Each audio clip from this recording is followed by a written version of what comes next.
Hi అండి, welcome to ఒక మాట చెప్పన. నేను మీ లక్ష్మి. ఈరోజు వంట వార్పులో మనం ఉండ్రాళ్ళ పాయసం అండి. వినాయకుడికి ఎంతో ఇష్టమైన ఉండ్రాళ్ళ పాయసం ఎలా చేయాలో నేను చేసి చూపిస్తాను నా స్టైల్లో. మీరు ఆలస్యం చేయకుండా ఎలా చేయాలో చూసేయండి. ఒక గ్లాసు పెసరపప్పు తీసుకున్నానండి. దీన్ని మనం ఏ నూనె నెయ్యి ఏది వేయొద్దు, వేయించుకోవాలి. మంచి వాసన వచ్చేటట్టుగా ఎర్రగా ఈ రకంగా వేయించుకోవాలి. దీంట్లో మనం ఇప్పుడు నీళ్లు పోసుకుందాం. నీళ్ళకి కొలత ఉండదండి. పెసరపప్పు చక్కగా ఉడికేదాకా ఎన్ని నీళ్ళు పడతాయో చూసుకుంటూ పోసుకోవాలండి. ఎందుకంటే ఇది వేయించిన పెసరపప్పు కాబట్టి దీనికి నీళ్లు కొంచెం ఎక్కువ పడతాయి. చూసుకుంటూ పోసుకోవాలి. ఒక్కసారి పోస్తే ఎక్కువైపోతుంది. ఇది మనం బియ్యపిండి ఉండ్రాళ్ళకు ఉడికించుకోవాలండి. కాబట్టి నీళ్లు పెట్టుకున్నాను. ఒక గ్లాస్కి 1:3 నీళ్లు పోసుకోవాలి. కొద్దిగా నెయ్యి, బెల్లం కూడా వేసుకోవాలి టేస్ట్కి, అంటే చప్పగా ఉండకుండా ఉండ్రాళ్ళు. చూడండి ఈ పిండి. మీరు ఒకవేళ తడిపిండి తీసుకుంటే ఒక గ్లాస్కి 1.5 నీళ్లు పోసుకోండి. ఇది నేను కొనుక్కొచ్చిన పిండి తీసుకున్నాను కాబట్టి 1కి 1:3 పోసాను. మీరు 1కి 1.5 పోసుకోండి తడిపిండి అయితే. అంతేనండి. పోసి స్టవ్ కట్టేయడమే. ఇది ఆ వేడికే కొంచెం దగ్గర పడుతుంది. ఒక దాంట్లో వేసేసుకొని చల్లార్చుకోండి.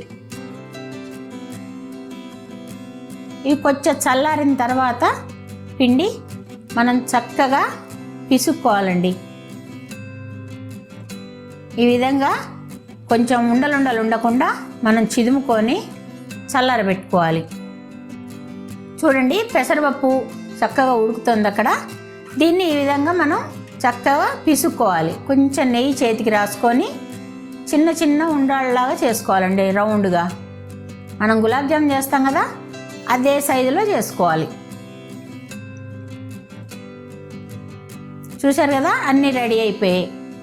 ఇప్పుడు మనం పెసరపప్పు ఉడికిందా లేదా చూసుకోవాలి. చూడండి, అలా అనుకొని చూసుకోండి. చక్కగా మెత్తగా అయిపోవాలి. మెత్తగా అయిందండి.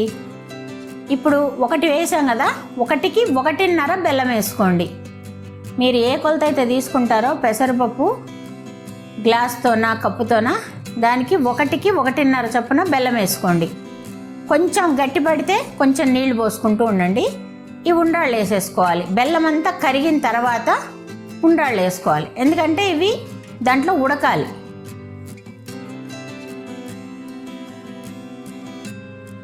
ఇలా ఒక 10 నిమిషాలు ఖచ్చితంగా పడుతుందండి. చూసుకోండి, ఉండ్రాళ్ళు కూడా కలర్ మారిపోయింది కదా 10 నిమిషాలకి. ఈ విధంగా మనం ఇలాచీ పొడి వేసుకోవాలి.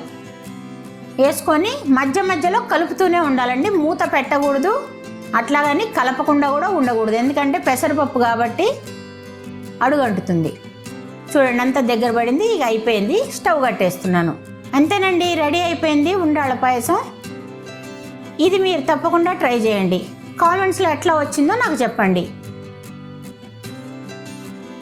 మా వీడియో నచ్చితే లైక్ చేయండి, మీ వాళ్ళందరికీ షేర్ చేయండి, అండ్ మా ఛానల్ని సబ్స్క్రైబ్ చేయడం మర్చిపోకండి. బెల్ ఐకాన్ కొట్టండి. ఇంకో వంటతోని నేను మళ్ళీ మీ ముందుంటాను. బాయ్.